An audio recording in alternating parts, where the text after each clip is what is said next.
Eh ben salut à toi, c'est reparti pour un petit vlog. Aujourd'hui je teste un sac photo un petit peu particulier parce que c'est un sac photo d'une marque dont on n'a pas l'habitude de voir des sacs photos. Parce qu'en l'occurrence aujourd'hui je teste le sac photo de chez Decathlon, Quechua, peu importe la marque qu'ils utilisent.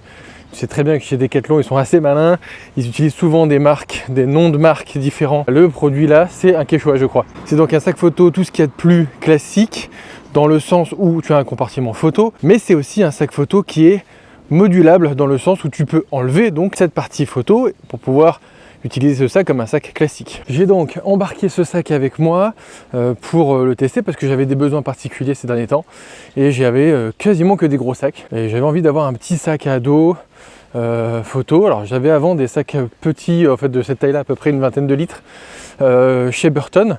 J'ai tout revendu bêtement parce que en fait ce genre de sac petit c'est pas mal, ça te force à pas être blindé de matériel. Et donc j'en cherchais un pas trop cher. C'est vrai que dans les marques de photo pro, ben, le pas cher c'est difficile. Donc ce sac là il est à 80 €. Alors c'est vrai que comparé à des sacs que tu pourrais trouver sur Amazon c'est un peu plus cher parce que sur Amazon maintenant tu as une pléthore de propositions de sacs photo un peu dans ce style là, un petit peu modulable, vraiment pour dans les 40-60 €. Mais pour avoir testé par exemple la marque FCase dont je t'avais parlé sur la chaîne il y a quelques temps, c'est pas mal, mais c'est vrai que ça fait un peu de cheapos. En tout cas les matériaux font un peu de cheapos et dans la longueur, dans la durée, dans le temps, c'est pas non plus tout le temps hyper efficace. Les marques spécialisées photo comme Lowepro font des sacs un peu plus volumineux, plus pro, plus performants, mais aussi plus chers parce que tu as des sacs des fois qui sont dans les 200-300 €. J'avais pas envie de mettre ce budget là. Et depuis quelques temps, faut dire que Decathlon quand même, ils sont assez performants en termes de leurs produits, ils développent les produits, c'est français. Donc je me suis dit, mais attends, ils sortent un sac photo, ça tombe pile poil, c'est pour moi, il faut que j'essaye. Donc je me suis acheté ce sac photo, voilà, c'est absolument pas sponsorisé. Decathlon ne me sponsorise pas, ils ne savent absolument pas que j'existe. Le but ici c'est de te faire une review objective, qu'elle soit positive ou négative.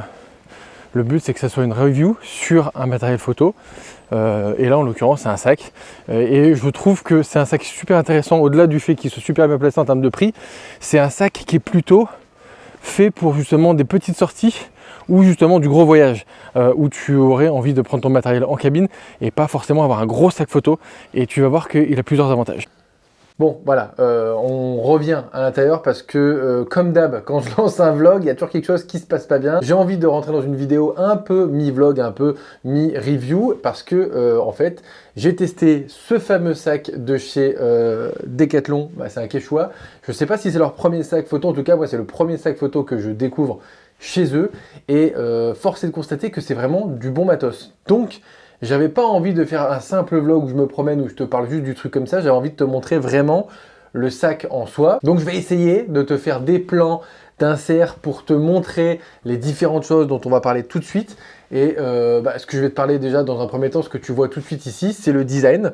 Je trouve que c'est quand même plutôt épuré, c'est plutôt très joli. Je trouve que de ce côté-là, Decathlon, ils ont fait des gros efforts. Ils ont arrêté un peu de mettre du Quechua en énorme partout, qui était, il faut se le dire, pas très joli à l'époque. Maintenant, ils se sont calmés, depuis un certain temps maintenant d'ailleurs. Et puis en plus, les produits Decathlon, pour moi, ça fait un petit moment que je trouve que c'est de plus en plus qualitatif et c'est de plus en plus attractif en termes de prix, en termes de capacité, en termes de placement de produits. Franchement, ils sont de mieux en mieux situés et ils sont de plus en plus bons. Donc, je ne pouvais pas passer à côté de cette offre-là. Et je te disais dans l'introduction que j'avais besoin d'un sac photo pour un prochain voyage que je vais faire. Et je n'ai plus de petits sacs photo. J'ai mon Dakine Reload qui est un très gros sac photo qui doit faire à peu près 40-50 litres, je pense, même un peu plus peut-être. J'ai aussi une valise à roulettes, ma Pellicase pour mes flashs, mais j'ai aussi une valise à roulettes Dakine que j'ai adaptée en achetant un insert Vanguard que j'ai mis à l'intérieur qui là aussi est assez volumineux et tu te doutes bien que pour prendre l'avion c'est pas très pratique et je suis même pas sûr que ça passe en cabine, donc de toute façon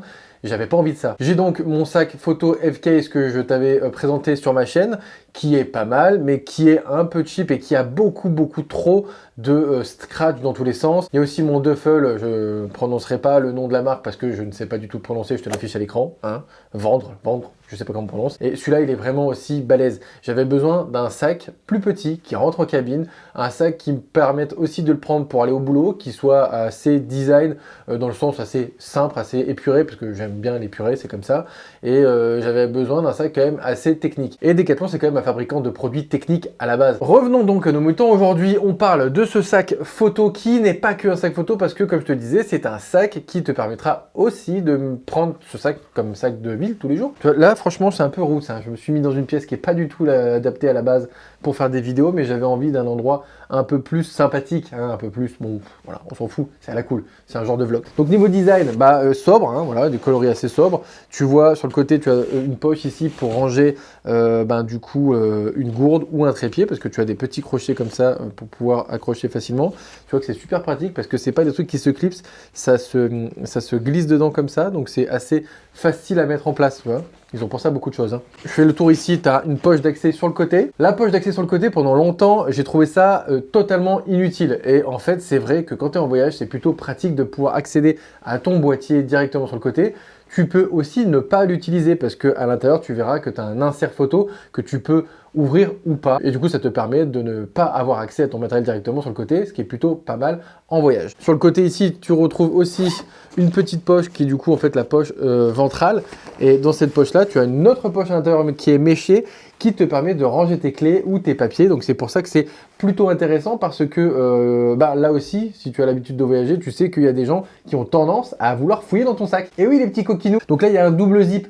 Donc ce qui est plutôt rassurant, ça t'évitera pas de te faire braquer ton sac. Ça permet d'avoir deux zips et de plus compartimenter ton sac, ce qui est toujours intéressant parce que moi j'adore bien organiser mon sac. Et c'est vrai que des fois quand tu as une très grande poche, en fait tu mets beaucoup de choses dedans, mais en fait tu retrouves jamais rien dedans, donc ça t'énerve, donc ce n'est pas optimal, donc tu n'es pas content, donc ton voyage se passe mal. Ensuite on passe directement sur le dessous, et ici tu as, il te précise avec ce petit logo, hein, que tu as une poche que tu as fourni une petite sacoche anti-pluie. Alors en plus j'ai eu l'occasion aujourd'hui de sortir et j'ai pris la pluie, je n'ai pas mis la sacoche et il a résisté à la pluie, il est déperlant, voilà.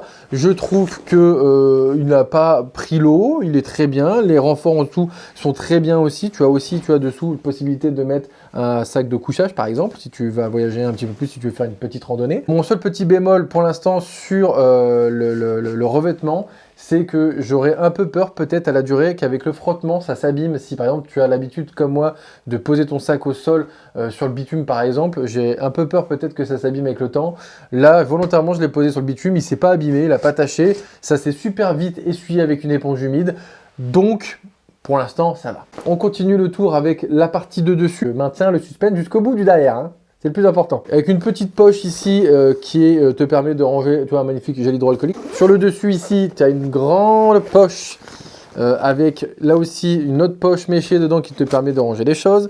Tu as possibilité, tu vois, de ranger quand même pas mal de trucs parce que moi j'ai mis un casque, des lunettes, un carnet. Et tu as donc ici un petit crochet, tu as même deux petits crochets pour attacher des clés à l'intérieur pour éviter de perdre des choses, ce qui est plutôt pas mal. Et là, en fait, tu as accès donc sur la partie supérieure du sac où tu as accès directement même aussi, tu vois, à des petites pochettes méchées et directement même au compartiment où tu vas pouvoir mettre ton ordinateur et ta tablette parce que tu as possibilité de mettre un ordinateur jusqu'à 15 pouces et une tablette jusqu'à 13 pouces ou un ordinateur jusqu'à 13 pouces. On va pas chipoter. Et tu as ici directement, tu vois, le compartiment photo qui t'intéresse peut-être ou pas, tu vas pas l'utiliser comme photo. Donc dans le dos, tu vois que tu as des très grosses sangles super confortables. Franchement, moi c'est un des trucs que j'apprécie forcément dans un sac photo, c'est qu'il soit confortable. Et là, tu vois, c'est épais. On voit là la qualité d'un sac qui est fait par une marque qui a l'habitude de faire des sacs de randonnée.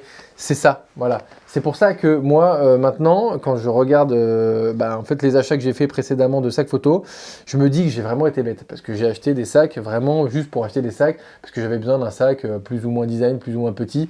Et là, voilà. Tu vois, ça prend tout un intérêt ici en fait, quoi. C'est vraiment super agréable.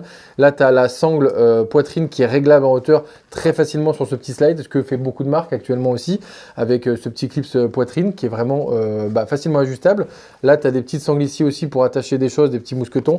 Tout le long un peu, là, tu as des petits des petites aspérités pour pouvoir mettre des mousquetons un peu tout le long. Là, tu as une poche pour ranger ton téléphone portable.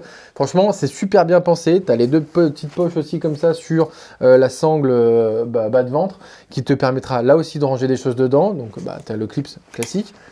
Tu vois que le rembourrage dans le dos, il est vraiment super agréable, avec ici une grande bande qui te permet de ne pas trop transpirer du milieu du dos. Alors voilà, on pourrait reprocher peut-être qu'il n'y a effectivement pas toute la technologie de mèche et de choses qui peut exister sur certains sacs photo qui te permet de respirer du dos.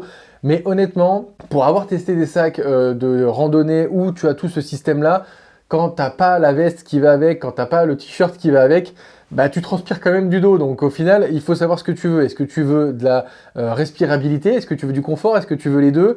Pour 80 €, tu as le confort. Tu n'auras pas forcément une grande respirabilité, mais en tout cas, tu as déjà un super confort. Et ça, c'est pas mal. Et du coup, ici, on arrive donc dans la partie qui nous intéresse pour la partie photo, hein, bien sûr. On a un grand zip qui fait tout le tour. Et ça, c'est vachement bien. Du coup, c'est une poche qui s'ouvre dans ton dos. Donc, c'est moins facile pour les pickpockets d'accéder à ton matériel photo. Tu vois, là, tu retrouves en fait en haut le compartiment que je t'ai montré tout à l'heure avec là où j'avais mis moi mon carnet. Tu as donc ce bac photo avec possibilité d'aménager en fait avec des mousses. Ce compartiment photo s'enlève aussi. Donc, tu vois, tu peux avoir ensuite uniquement ton sac en mode sac à dos classique. Et donc sur le rabat ici, tu as possibilité de ranger ton ordinateur ou ta tablette. Et c'est un petit peu une matière un peu douce pour éviter de rayer tout. C'est plutôt agréable. Ici, tu as plein de petites poches en mèche qui te permettent, scratcher en plus pour quelques-unes pour les cartes mémoire, zipper. Franchement, c'est vachement bien étudié, c'est assez grand, c'est un peu souple. Je trouve que c'est un petit peu souple dans le sens où ça garde pas une forme très très rigide. C'est pas hyper dérangeant. C'est vrai que moi j'ai eu l'habitude d'avoir beaucoup de sacs photo qui, en tout cas cet insert-là, était très très rigide et ça tenait vraiment en place. Là, c'est un peu plus souple. Après, c'est aussi très agréable sur le dos parce que le désavantage d'avoir des poches comme ça très rigides et d'avoir des inserts photo très rigides, c'est que malheureusement quand tu l'as sur ton dos, déjà ça prend un volume énorme et en plus au niveau du confort, tu perds. Et en plus tu perds aussi en poids, ça c'est pas négligeable parce qu'un sac à dos quand tu voyages, tu as envie qu'il soit le plus léger possible parce que tu vas mettre du poids dedans. Donc si déjà ton sac est lourd et que tu rajoutes du poids, mathématiquement ça fait lourd plus lourd égale lourd. Égale même très très lourd. Donc là tu vois que moi j'ai mis un 35 mm, j'ai mis mon Nikon F4 à l'intérieur, j'ai mis un petit point and shoot, j'avais aussi le petit boîtier qui est en train de filmer, là, le GX9 qui était dedans, j'ai mis ici une petite pochette avec des batteries de rechange, des objectifs de rechange pour le GX9, j'avais mon zoom H1N dedans, et donc tu vois, tu mets des choses quand même. C'est pas si petit que ça, tu vois, finalement. Tu mets quand même quelques trucs. Tu mettras pas non plus 14 boîtiers avec des gros flashs et tout, mais je trouve que pour faire de la randonnée, ça te permet d'avoir un petit truc vraiment sympa. Moi, je suis quand même très satisfait de cet achat parce que je trouve qu'il allie pas mal de choses que j'aime dans un sac photo. Alors après, je ne l'ai pas testé sur du long terme, ça c'est sûr et certain. Par contre, j'estime avoir une bonne expérience du sac photo parce que depuis que j'ai commencé la photo, j'ai dû acheter une vingtaine de sacs photo, besace, sac à dos, enfin toutes sortes de sacs qui existent. Et je t'avoue que je suis un éternel insatisfait du sac photo. J'ai jamais trouvé vraiment le sac parfait pour moi. Et voilà, j'ai un très bon sac photo, un gros sac photo, le Dakine Reload que j'ai depuis quelques temps, qui est vraiment un sac très bien pour moi, mais il est très gros. J'ai ma valise Dakine que j'utilise avec l'insert, comme je te disais, qui est très gros, qui est très pratique parce que c'est sur roulette.